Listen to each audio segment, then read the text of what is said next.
What is that one activity that we do during all our life, many times, and it has a huge impact on our life? Any? Decisions? Making decisions? Yes, you're right.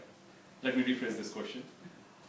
What is that one activity that we do lots of time in our life, has a huge impact on our life, but nobody educate or train us how to do it well? It's again decision making. Good evening, Toastmaster of the day, fellow Toastmasters and distinguished guests. Good evening. When I get up in the morning, I open my wardrobe, I look at my shirts, my suits, my belt, my shoes, where I'm heading today, what's iron. My day starts with making a decision. When I go on the road, I have 5 lanes in front of me. I have to quickly decide which lane I should take so that I reach my destination faster. No matter whichever lane I take, I end up in the slowest lane, and I have to switch back and quickly take a decision to be on the fastest lane. When I go to office, I open my laptop. I have lots of email waiting in my mailbox. I open the first one. I have to quickly make a decision whether to reply now, whether to park it for later, or push it to somebody else's plate so that it leaves my mailbox. These are the types of short decisions that we do it on a daily basis. There are also long-term decisions. We as individuals are very comfortable with the short-term decisions because we take it on a daily basis regularly. But when it comes to long-term decision, our first response is, I'm thinking.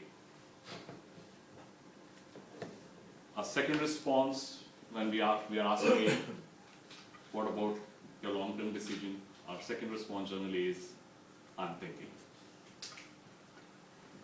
Third response, which we think is very important for the long-term decisions, is, I'm still thinking. No wonder that we have 18 years to decide our career in the school, but until the last day of the pass-out day, till we get the results, we still do not know where we are heading in our life. I personally have lots of challenges with the decisions, especially when it comes to long-term decisions.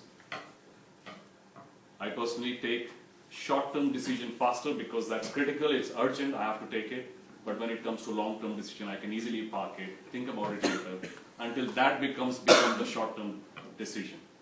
And that's where my comfort zone is.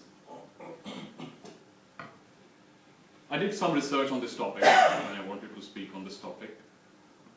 I found 1,000 times more books on losing weight compared to decision making.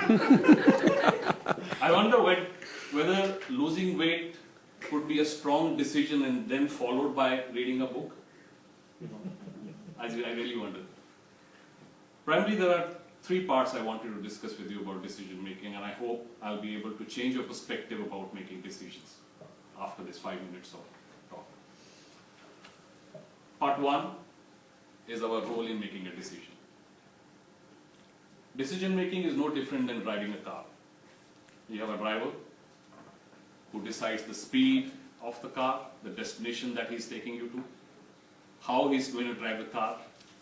And there's a passenger who sits in the car, relaxes and looks out of the window, maybe try and tell driver which destination that you would like to go.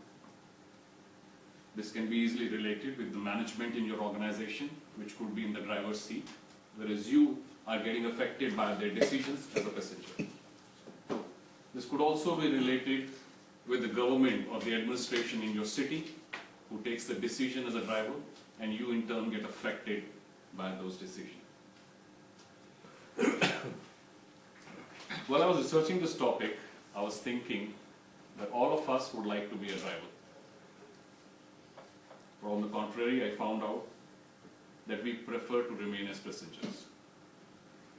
We're actually brought into this world as a passenger, where our parents decide that we will be bringing a child, where our teachers decide what they are going to teach us, we follow that through as a passenger. Our school decide, our college decide what we are going to wear in the school, and we follow that through as a passenger. When I asked my wife honey, why did you choose to marry me? She replied, honey, it was your decision. Had I taken that decision, I probably would have. That's a typical example of being a passenger. Part 2 in making a decision. Again, making a decision, looking at like driving a car. We move to a destination with the car.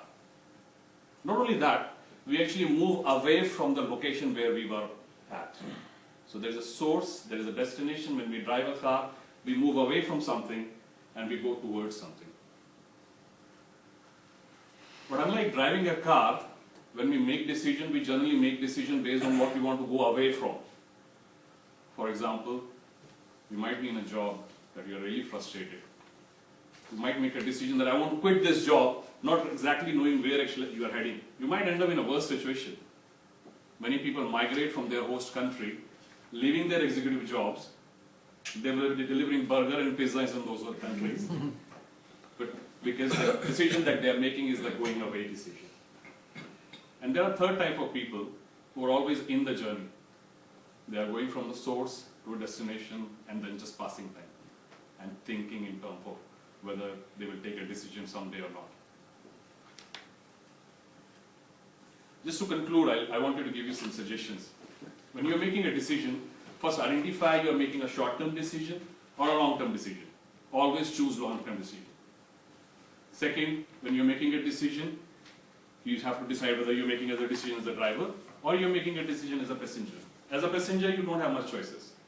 Either you can change the driver, such as you can change the driver and take his seat, start your own business if you're in a job.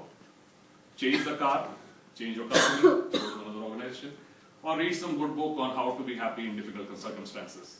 These are the options that you will have. If you take a decision as a driver, you have options that you evaluate, choose the best option, and then follow it through like a passenger. Do not rethink whether it was a good decision, whether they did it right while you are on that decision. Follow it through and at the end only evaluate your decision. And second, make goal-oriented decisions and time it. Give yourself a time of a day, 3 months, a year to completely decide that decision. Don't keep it open for a very long time. At the end, we start making lots of better decisions when you start making lots of decisions. And there are more shortcuts. Thank you.